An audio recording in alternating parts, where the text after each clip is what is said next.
오늘 묵상하여 함께 나눌 말씀은 열왕기상 3장 1절에서 15절입니다. 오늘 본문 말씀은 솔로몬 왕이 하나님께 지혜를 구하여 얻게 되는 이야기입니다. 솔로몬은 기브온 산당에서 1,000마리의 제물로 제사를 드렸습니다. 그런데 3절 말씀을 가만히 보면 무언가 석연치 않은 분위기가 느껴집니다. 솔로몬이 하나님을 사랑하고 아버지 다윗의 법도를 행했으나 그러나 산당에서 제사하며 분향했다고 증언합니다. 공동번역 성경은 이 부분을 다만 한 가지 그는 산당에서 제사하고 향을 피웠다라고 번역합니다.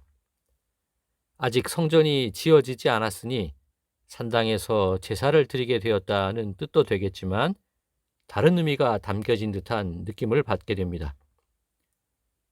아직 기브온에 머물고 있을 때 솔로몬의 꿈에 하나님께서 나타나셔서 무엇을 줄지를 구하라고 하십니다.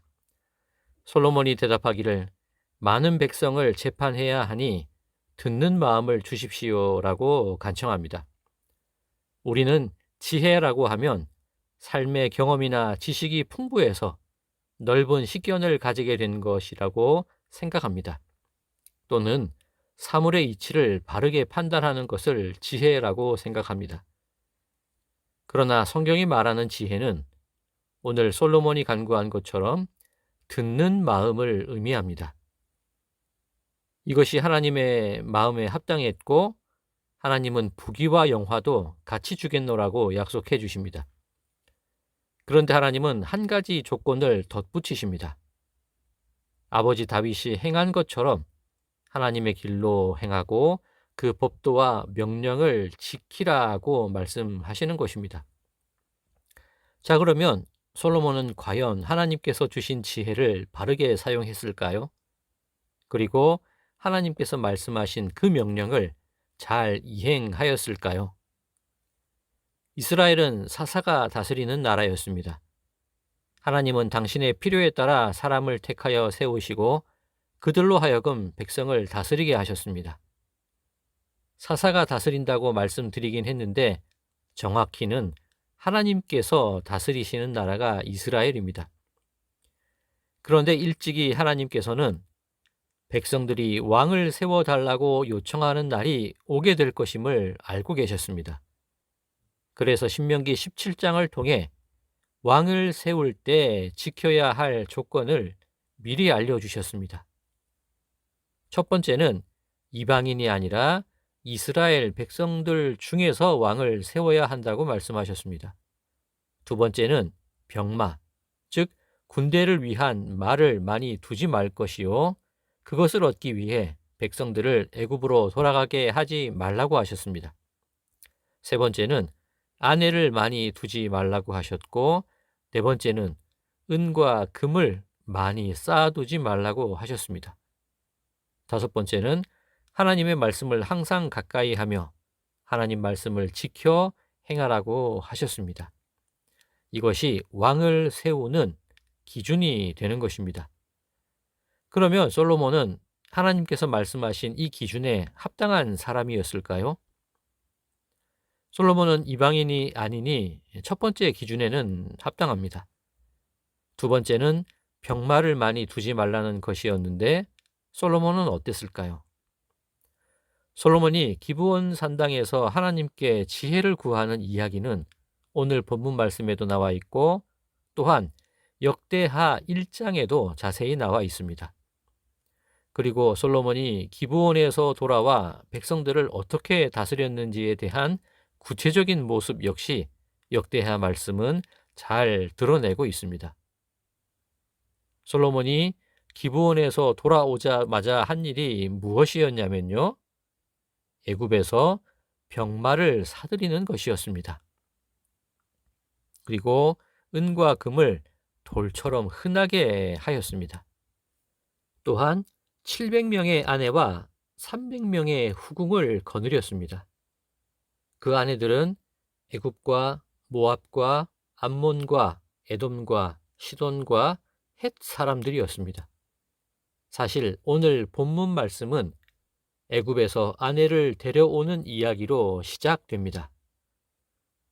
앞서 말씀을 시작할 때 무언가 석연치 않은 부분이 있다고 말씀을 드렸습니다.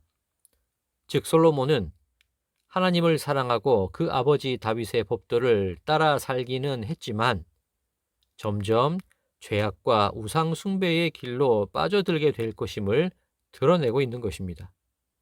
그리고 그 결과 솔로몬 이후로부터 이스라엘은 분열되기 시작했고 마침내 하나님의 징벌로 나라가 멸망하는 데에까지 이르게 되었습니다. 하나님의 법도와 명령을 지키지 않은 결과 솔로몬의 날이 길게 이어지지 못했던 것입니다. 솔로몬이 구했던 지혜는, 그 듣는 마음은 하나님의 말씀에 귀를 기울이는 것이 아니라 결국 세상의 성공을 위해 세상의 이치에 귀를 기울이는 것이었음이 드러나고 맙니다. 그러면 솔로몬의 이야기를 통해 우리는 무엇을 배워야 할까요? 우리는 어떤 지혜를 사모해야 하며 무엇에 우리의 마음을 향하게 해야 할까요? 지난 주일 예배에 주요 본문으로 읽었던 고린도전서 1장의 말씀을 기억하실 것입니다. 사실 지난 주일 설교를 통해 그 말씀을 다 나누지는 않았습니다. 마지막 결론을 남겨두었는데 오늘 이 시간 마저 그 이야기를 마치도록 하겠습니다. 고린도전서 1장 24절과 25절입니다. 오직 부르심을 받은 자들에게는 유대인이나 헬라인이나 그리스도는 하나님의 능력이요 하나님의 지혜니라. 하나님의 어리석음이 사람보다 지혜롭고 하나님의 약하심이 사람보다 강하니라. 유대인들은 표적을 구하고 헬라인들은 지혜를 찾습니다. 우리 부르심을 받은 자들은 오직 십자가만을 의지합니다. 십자가가 표적을 구하는 유대인들에게는 거리끼는 것이었고 지혜를 찾는 헬라인에게는 미련한 것이었습니다. 그러나 하나님은 죄와 죽음으로부터 우리를 불러내셔서 십자가가 우리의 힘이 되게 하셨고 우리의 능력이 되게 하셨고 우리의 지혜가 되게 하셨습니다. 우리가 바라고 간구해야 할 지혜는 바로 예수 그리스도입니다. 우리가 기대하고 소망해야 할 왕은 단 한 분 예수 그리스도밖에 없으십니다. 사랑하는 성도 여러분, 우리는 무엇을 얻기를 바라야 할까요? 깊은 외로움과 고독 속에서도 하나님께 모든 것을 맡기심으로 참 생명을 우리에게 선물로 주신 예수님의 십자가, 그것이 바로 우리가 구해야 할 지혜인 줄로 믿습니다. 그렇다면 우리 역시 예수 그리스도가 이끄시는 지혜대로 살아야 합니다. 예수님의 지혜는 나를 낮추고 버림으로 생명을 얻게 된다고 말씀하십니다. 내가 썩어지고 내가 죽어지는 바로 그 자리에서 참 생명이 시작된다고 말씀하십니다. 두려움과 외로움과 절대적인 고독의 순간이 내게 다가왔을 때 하나님께 나를 맡기는 믿음으로 승리를 얻게 된다고 예수님의 지혜는 말씀하고 계십니다. 바라기는 십자가가 하나님이 주시는 참된 지혜임을 믿으심으로 여러분의 오늘 하루가 죽어지고 썩어지는 하루가 되시기를, 그리고 그 위에 새로운 소망이 맺어지는 승리의 하루가 되시기를 주님의 이름으로 간절히 축원드립니다.